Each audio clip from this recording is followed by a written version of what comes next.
Good morning, Sarah Otley here from SJO Accountants. Another wee video just I've been asked to do to explain how you do the claim for the Job Retention Scheme if you're doing that yourself. So if you're on your own payroll or you're doing it yourself, what information do you need? Where do you find this information?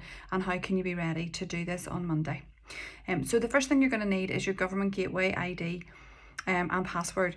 This is the ID that you would use to check your PAYE, to make payments to your PAYE. It's a 12 character number. It's normally numbers, sometimes there's letters. It will have been issued to you by HMRC when you originally registered as an employer or when you registered for the Gateway ID. It takes about 10 days to come through, so if you don't have that, get a plan for it right now because that's going to hold you back. You'll need that ID and your password.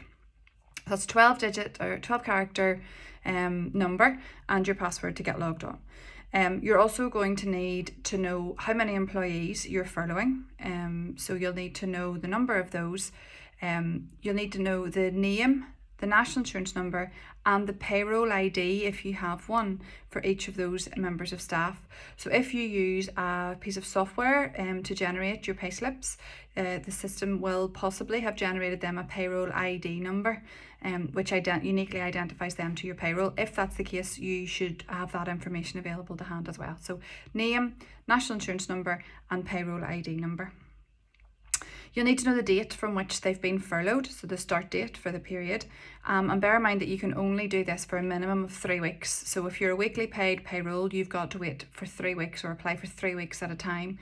You can apply for more than 3 weeks, but the minimum number in the first application is 3 weeks. So make sure you have that included. You need your PAYE scheme reference number. So this is the reference number that you would have for your PAYE scheme. It's normally 4 numbers, / 2 letters, and then 5 numbers after that.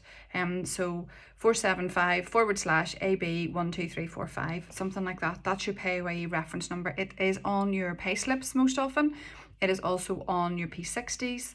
Trying to think where else you'd find it. That's generally where you'll get it. You'll need your PAYE reference number. They've also asked for your corporation tax UTR, self-assessment UTR, or company registration number. Now I don't know whether this is a mandatory field or not, but it's something that would be worth having to hand in case it is required when the time comes.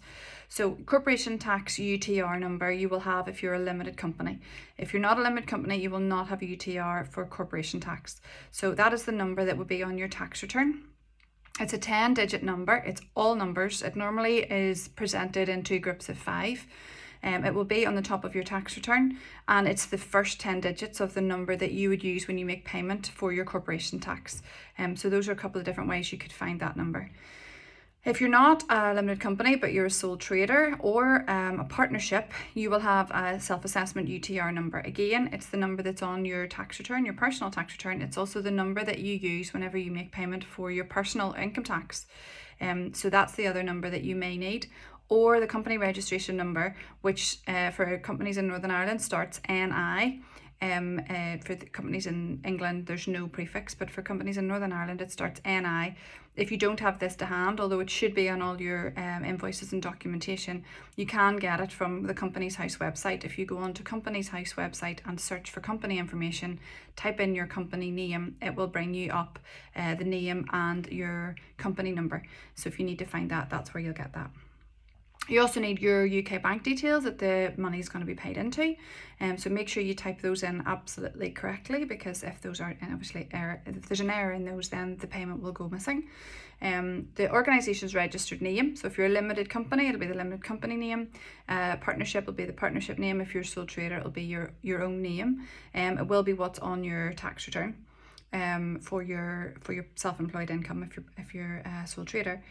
Your organisation's address, that is the address that HMRC will have for your organisation, whether that's a limited company or your sole trade business. And in theory, that's all you need. So you need to have calculated obviously how much you're claiming for each individual. Bear in mind that's 80% of either their pay on the 28th of February or the 19th of March, or their average pay over the past year if they've been employed with you for that long, or for the length of time they have been employed with you.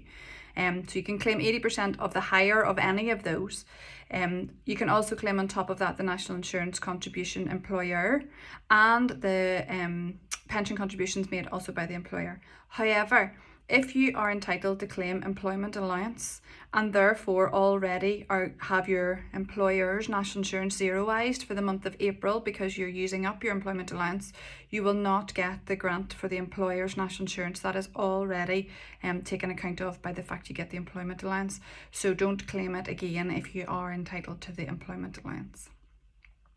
Okay folks, I think that's a bit of a whistle-stop tour on how to do it. If you're using software, a lot of the payroll softwares have been updated within the last day or so to take account of this. Specifically, I know a number of our clients use MoneySoft, and MoneySoft has been updated.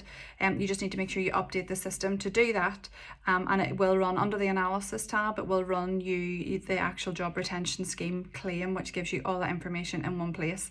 That's the software that we use, so we know it. I know that other softwares, I know Xero definitely did an update on theirs.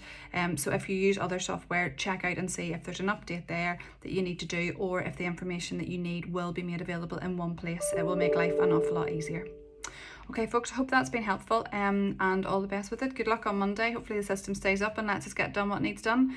As I said before, if we look after your payroll, we will be in a plan for this for you. So this is only for folk who look after their own payroll and want to apply for it themselves. Okay folks, enjoy the rest of the weekend, and I'll talk to you soon. Bye bye.